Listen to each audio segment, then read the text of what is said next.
the expectations that I have, the first one is awareness.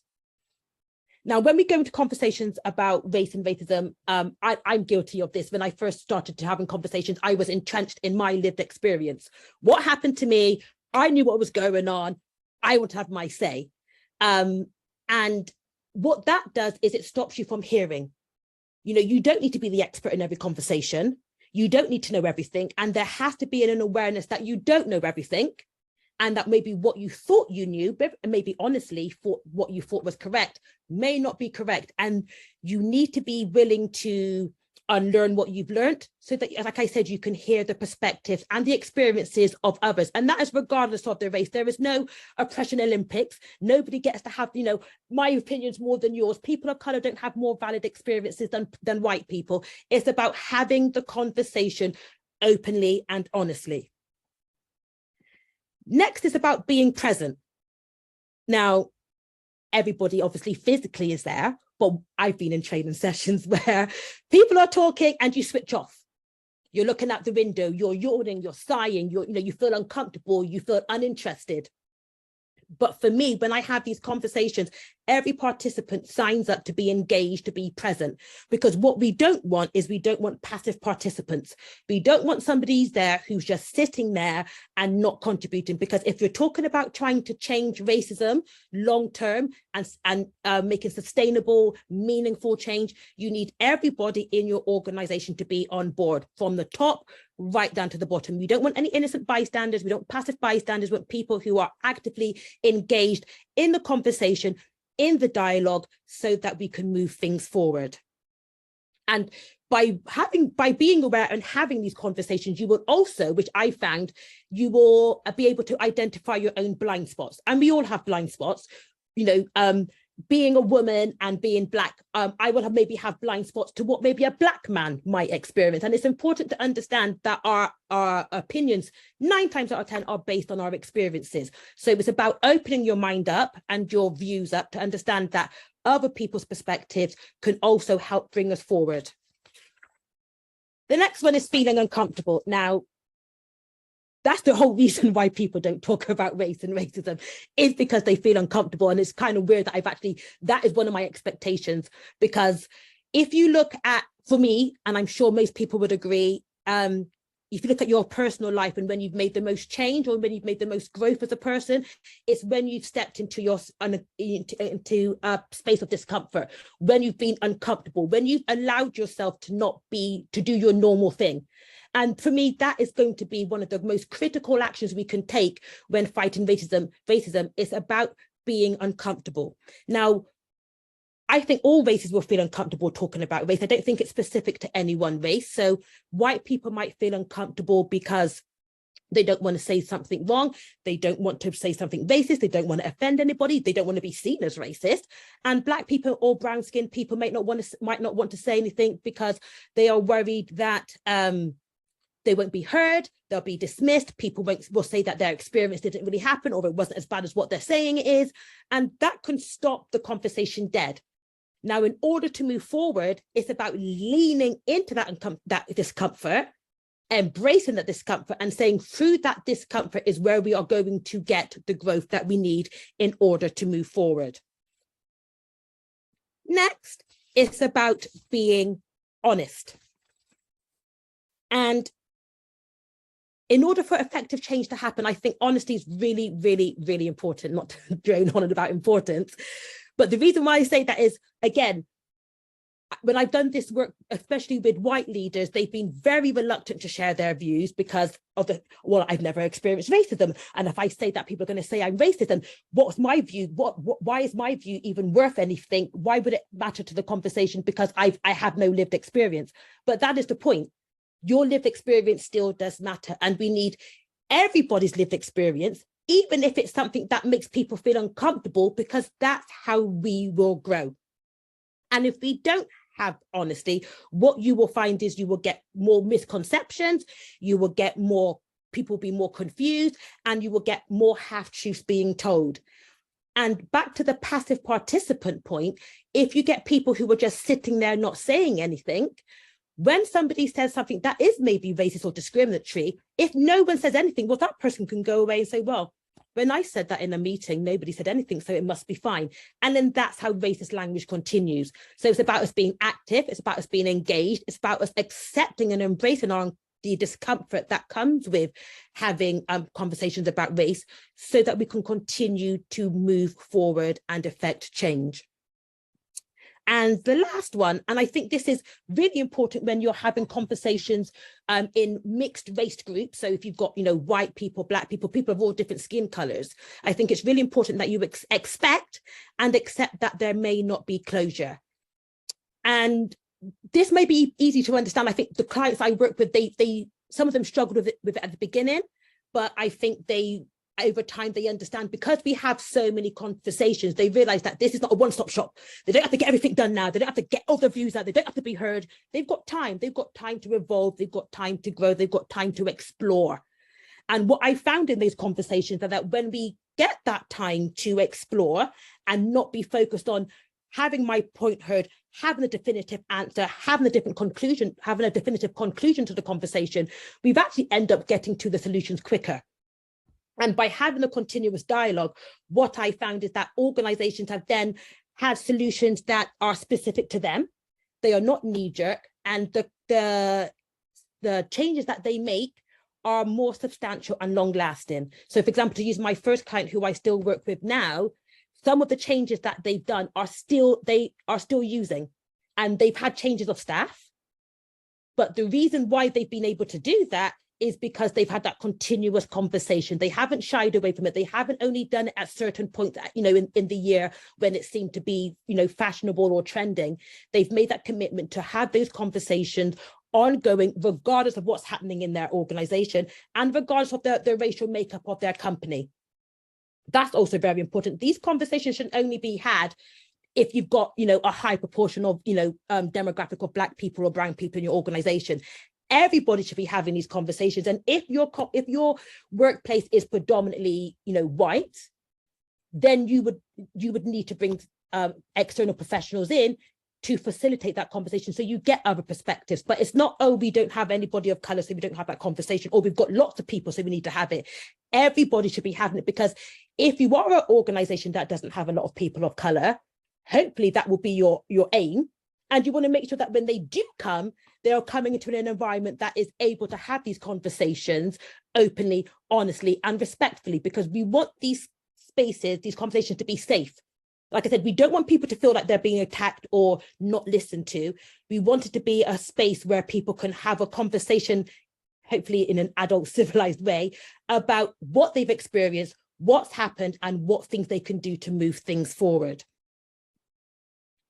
So I also wanted to talk to you about what to look out for. So, when I work with companies, they'll say to me, oh, well, what does an anti-racist company look like?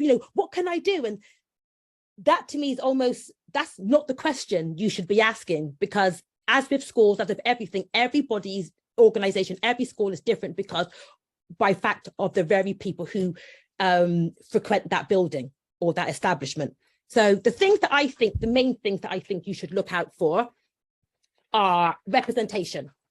And I picked that one first because after the pandemic and George Floyd, we had lots of people, when they were saying that companies weren't inclusive, they weren't diverse, they were, okay, well, we're going to hire more Black people. Let's go and get more Black people, as if having more Black people in your organization is suddenly going to eradicate racism and everyone's going to be happy-go-lucky. That's not going to solve any problems. It just means you have more Black people in the building. Doesn't mean anything else. Also, what you found is that people would have brochures where they weren't reflective of the true racial mix-up of their company. So they would have the Black CEO, the Black in senior management, when in reality, their senior management was all white. Or you would find that the Black and brown-skinned people were in the front-facing operational roles. The other side, I think, with representation is people look at the numbers. And so, for example, if you take England, in England, Black people are only 3% of the UK population. So if I'm working in an organization with 100 people, only 3 of them should be Black. So if I'm working in an organization and 20 of them are Black, I'm onto a winner. So we need to be understanding that representation will not get us, it's not the end destination either.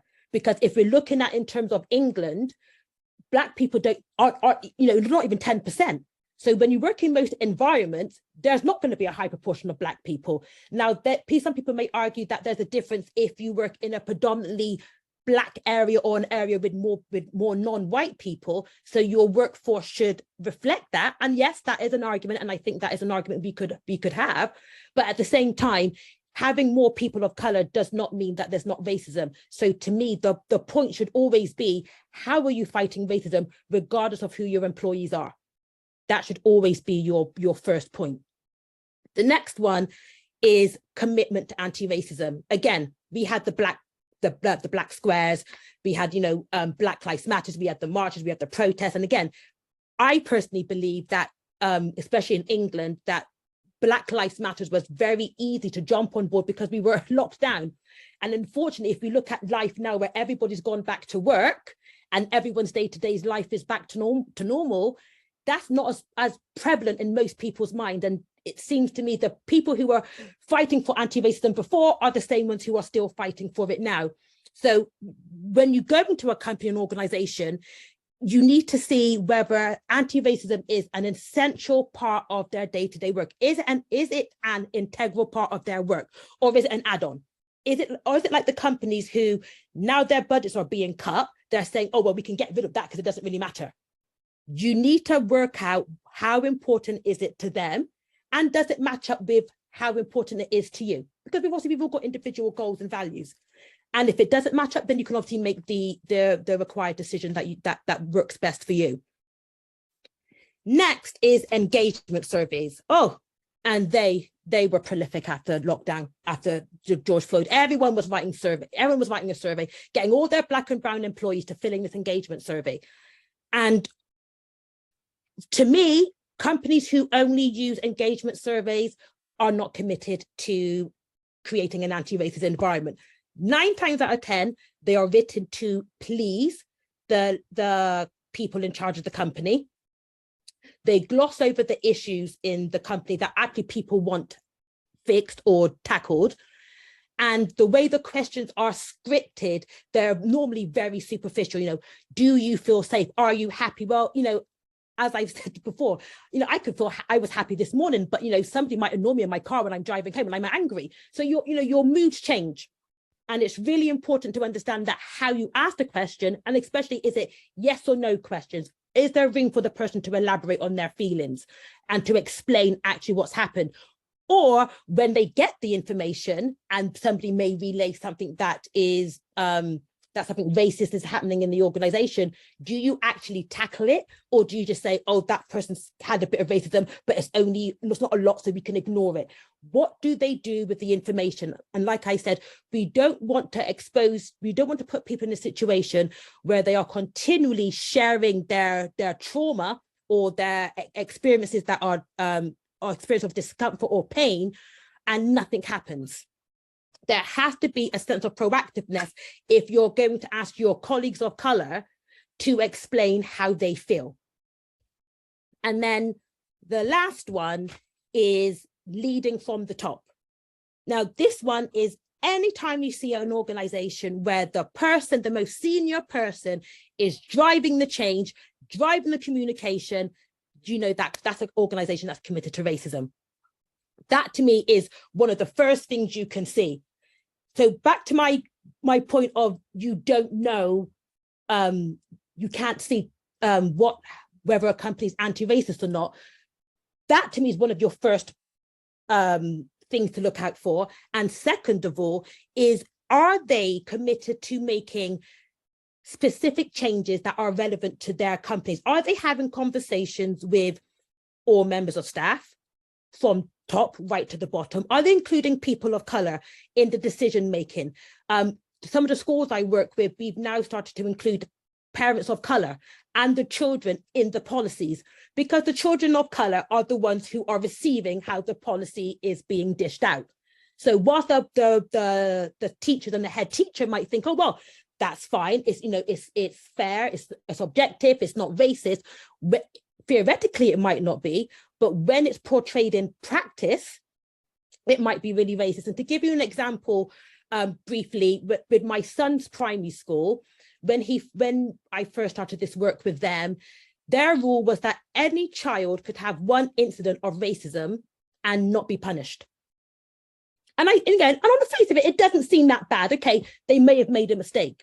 But when I explained it in regards to how that impacts my son, who is Black, that school's got 700 children in it. That means he could be racially abused 699 times before you do something. Because if every child's allowed one chance to be a racist, then they can all do it. And what does that mean to my son? So whilst on the face of it, that policy it didn't seem racist, it was like, we're trying to educate children, we're not going to punish them, we're going to have a conversation. That doesn't help my son. It didn't help my son, which is why they've now changed the policy, and they have conversations with the parents, they have conversations with the child of color. Then I go in and I do workshops. So they've got a procedure and a policy and a system in place that will deal with the racism that is specific to their school. I've got other schools and other organizations where that wouldn't work. So when you're looking at companies, you need companies who are looking to the issues in their company. How committed are they to finding out what the racism is in their company?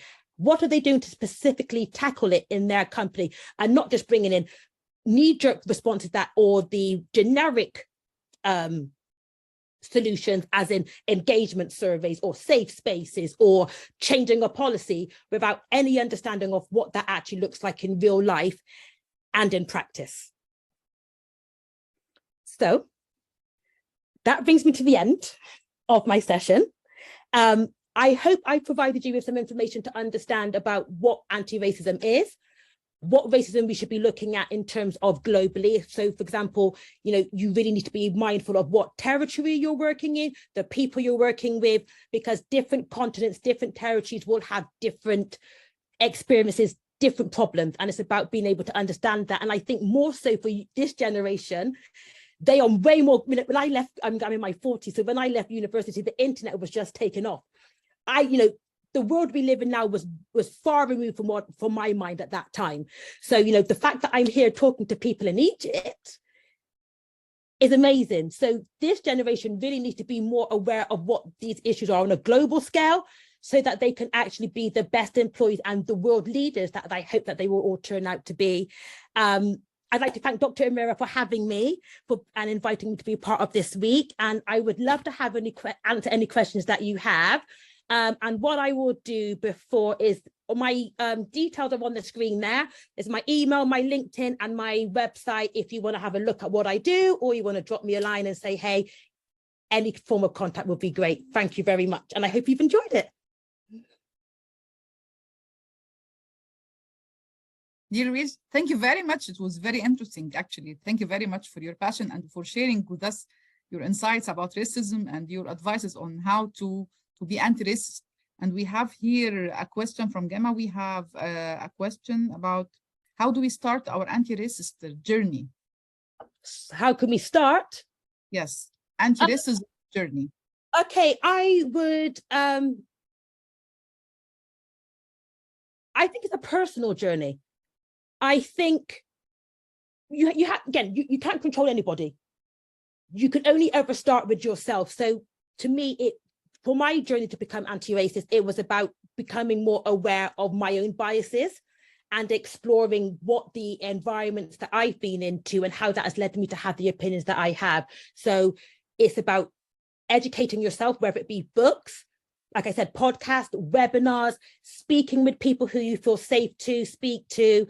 But it's about working on yourself first and understanding that, you will get it wrong. There's an assumption that as Black people that maybe I can't be racist or I can't have a racist view. And it's about understanding that we can, even though we may not be directly racist, we may be upholding racist views or racist policies. And it's about understanding that it starts with us and not expecting anybody else to do anything. So for me, the first thing you could do would be to look at yourself and to look at your own biases. So before you start looking at anybody else or expecting anybody else to look at theirs.